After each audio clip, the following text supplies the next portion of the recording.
네, 국제기후환경센터에서 일하고 있는 오병철입니다. 건축의 관점에서 지속가능 건축이란 무엇이라고 생각하시나요? 지속가능이란 용어가 중요할 것 같아요. 그 부분을 생각하기 위해서는 제가 생각하는 지속가능함이라는 것은 그냥 오늘이 좋았다면 그냥 내일도 좋았으면 좋겠고 모레도 앞으로도 좋았으면 좋겠다. 제가 생각하는 지속가능함입니다. 근데 이 부분을 건축에다가 적용을 한다면 오늘 내가 이 공간 안에서 너무나 이 건축 공간 안에서 너무나 행복했고 좋았고 그다음에 뭐 심지어는 이 공간이 에너지 부하도 적고 온실가스 배출도 안 했고 라고 그랬다면 내일도 그러한 어떤 기능들이 유지가 됐으면 좋겠고 모레도 그래서 앞으로도 그러한 그 기능과 어떤 성능들이 나왔으면 좋겠다라는 그러한 건축물이 제가 생각하고 있는 지속 가능한 건축물입니다. 실제로 이와 같은 건축을 기획하고 계획을 해야 한다고 생각이 드는데요. 사실 기본적으로 건축이라는 건 이제 쉘터라는 의미를 가지고 있죠. 쉘터라는 게 뭐냐면 일단 주거 그 자체죠. 주거하는 거 그 자체가 하나가 있을 것이고 위험으로부터 나를 보호해준다. 그 다음에 어떤 뭐 눈, 비, 바람 그런 거로부터 나를 좀 지켜준다. 라는 게 바로 쉘터, 즉 안정적인 어떤 그런 개념을 가진 게 쉘터라고 합니다. 이것이 이제 과거에 이제 건축물이 가진 어떤 개념이었어요. 근데 실제 지금도 그 과거의 개념이 유지가 되고 있고 저는 이 유지는 맞다고 생각을 합니다. 그러나 이제부터의 어떤 지속 가능성을 보다 확보하기 위해서의 건축에서의 개념이 좀 포함되어야 할 것은 오늘날은 정말 그 환경 변화가 빠르고 실질적으로 뭐 기술 변화, 사회 변화, 인구 변화, 그다음에 뭐 경제 변화 또는 심지어는 생각지도 못했던 재해, 재난 뭐 너무나도 급격하게 이렇게 바뀌는 어떤 그런 상황에서 건축물이 과연 그런 부분을 얼마나 유연하고 적응력 좋게 또는 탄력성 좋게 대응할 수 있을까라는 부분들이 바로 이제 오늘날의 건축물이 이제 지속 가능한 건축물로서 접근하는 방안이 또는 그 방향성이 아니겠는가라고 생각을 해보고 있습니다. 그래서 그 건축물이 보다 좀 더 이런 어떤 상황에 유연하고 좀 능동적인 어떤 그 대응을 할 수 있도록 접근할 필요성이 있겠다. 사실 종합하자면 건축물이라는 것은 도시공간에서 뭐 사람을 제외하고는 가장 작은 유니트잖아요. 이 작은 유니트이고 그 사람하고 상당히 밀착형 어떤 그런 관계라고 생각이 됩니다. 그래서 건축물이 좀 능동적으로 대응을 해야 된다는 것은 사람 또한 좀 능동적으로 어떤 그런 부분에 좀 대응할 필요성이 있겠다라는 부분을 말하는데 왜 이런 말씀을 드리냐면 건축물은 정말 지속 가능한 건축물을 만들어 놨는데 사람이 거기에서 지속 가능한 짓을 못하고 있다면 예를 들어서 건축물은 정말 에너지를 절약하게 잘 만들어 놨고 뭐 기후 위기나 그런 부분을 잘 절약하게 만들어 놨지만 사람이 거기에서 에너지를 마음껏 쓰고 사람이 거기에 대해서 별로 그런 부분에 대해서 인지를 안 하고 있다면 그런 부분은 또 지속 가능한 건축물의 어떤을 좀 유지해 나가는 데 있어서 좀 좋지 않은 어떤 영향이 미치지 않을까 그런 생각을 해보게 됩니다. 네. 한국판 유지 10대 과제 중에 그린 리모델링이 포함되어 있더라고요. 10대 과제에 선정될 정도면 그만큼 중요하다는 건데 이 그린 리모델링이란 게 뭐고 왜 필요한 건가요? 근데 이제 배경이 좀 필요하죠. 그 부분은. 그 실질적으로 그 파리협정이란 2015년 파리협정을 하면서 전 세계가 온실가스 감축이라는 부분이 의무화가 되고 기후변화 적응 또한 그 같이 다뤄야 되는 아젠다가 된 상황입니다.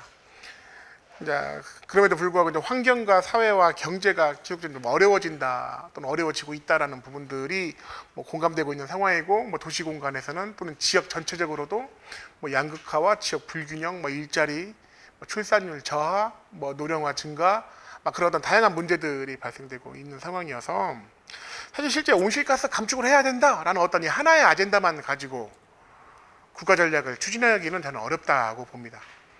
즉 온실가스 감축 사업을 하면서도 사회, 경제, 환경을 잘 기반과 융합할 수 있는 그런 사업이 좀 필요하다고 생각이 돼요. 그래서 나온 것이 바로 한국판 뉴딜.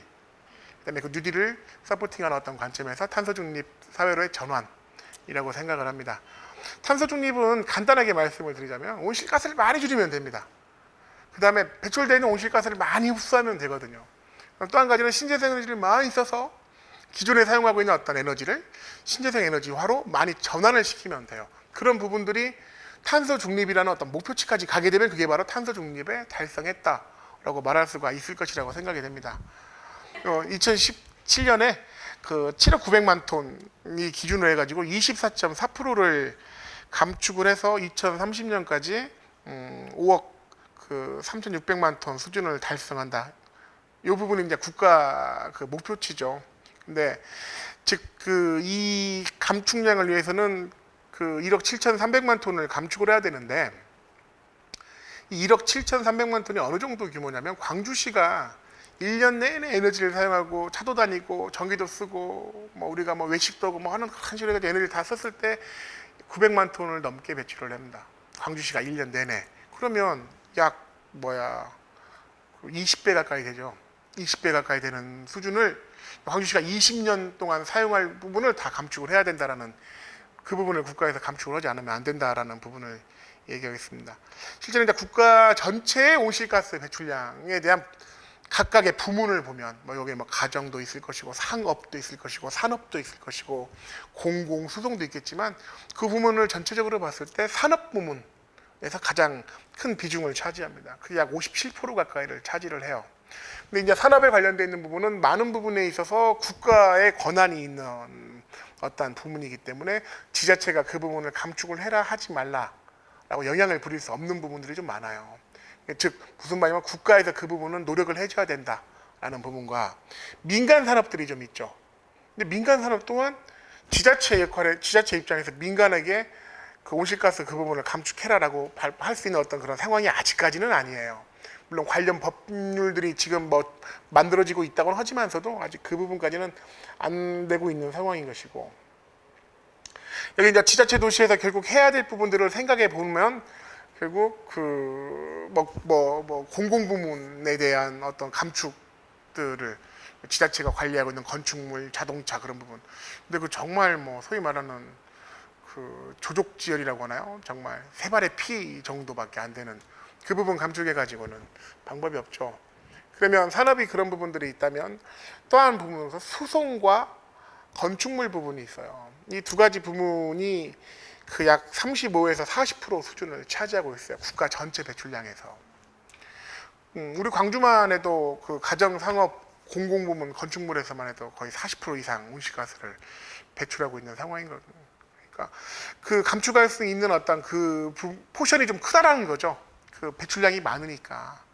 그래서 현재 그 수송 부문 같은 경우는 뭐 친환경 자동차로의 전환 등이 논의가 되고 있고 그 부분에 대한 지원이라든지가 상당히 지금 뭐 활발하게 진행되고 있고 뭐 현재 뭐 물론 뭐 친환경 자동차를 하는데 뭐 기존의 화력 발전을 한 어떤 전기를 사용하지 않냐 그런 말을 하는데 이 부분은 과도기라고 좀 이해해 줘야 할 것 같아요. 우리가 어느 순간에 벌써 그린 에너지라고 말하는 신재생 에너지를 또 발전을 해서 전기차에 충전을 시켜서 그 부분으로 가기 위한 어떤 과도기라고 생각을 하고 실제 이제 뭐 대한민국의 이제 건축물 자체가 742만 동 정도가 있죠.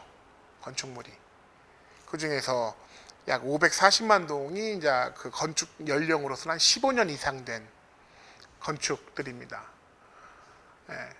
그러다 보니까 이게 다 이제 노후 건축물이죠. 실제로 이제 노후 건축물은 이제 건축법상에서 그냥 한 30년, 건령 30년, 지은 지 30년이 지난 건축물을 말하는데 한 15년 이상 된 건축물은 이제 노후 건축물로 지금 대상을 하고 있어서 이 노후 건축물은 지금은 14년이지만 내년이 되면 또 15년이 되는 건축물들도 생길 것이고 지금은 13년이지만 2년 뒤에 또 15년이 되는 노후 건축물이 생길 것이고 노후 건축물은 계속해서 오늘 지었어도 15년 뒤에는 노후 건축물이 될 수 있는 건축물과 같이 노후 건축물은 계속해서 증가할 수 있는 어떤 그런 상황인 것이죠. 2030년까지 수송 부문에서 국가 전체 배출량의 29%, 그다음에 건축물 부분에서 33%, 즉 건축물 부분에서 배출 요구가 더 커요.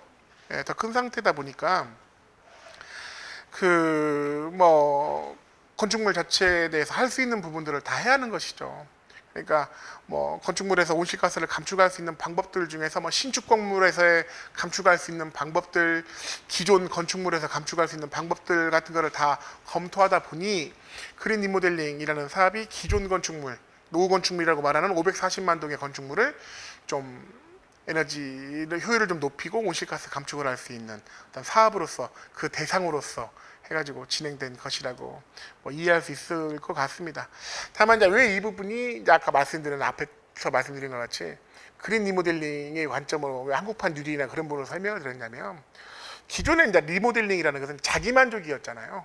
노후 아파트에 들어가서 내가 뭐 문턱을 없앤다거나 벽지를 새로 한다거나 뭐 샹들리에를 바꾼다거나 조명을 바꾼다, 이건 나 공간의 만족이었지만 그린 리모델링은 그걸 넘어서죠.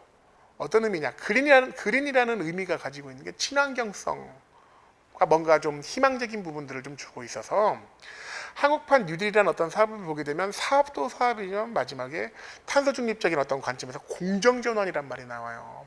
이 공정 전환이라는 것이 어떤 공정, 우리가 하고 가는 프로세스를 전환한다는 게 아니라 페어, 공정한 전환, 누구나 공평하고 누구나 소외받지 않는 어떤 전환을 의미합니다. 그래서 이걸 가지고 그린 리모델링을 가지고 지역의 일자리를 창출하고 지역의 전문가를 만들고 그 일자리 창출된 사람들이 지역에서 역할을 할 수 있도록, 예를 들어서 광주에서 대학교를 나온 사람들이 뭐 서울로 일자리를 찾아가지 않더라도 광주에서 그 일을 할 수 있도록 만들어주는 어떤 것들, 그런 것들이 바로 그린 리모델링의 어떤 역할이기 때문에 그린 리모델링 사업 아까 앞에서 말씀드린 것처럼 온실가스 감축이라는 관점으로만 시작된 건 아니다. 감축도 중요하지만 사회, 경제, 환경적인 어떤 다양한 문제를 융합적으로 해소하고자 하는 어떤 사업이다라고 이해해 주시면 좋을 것 같습니다.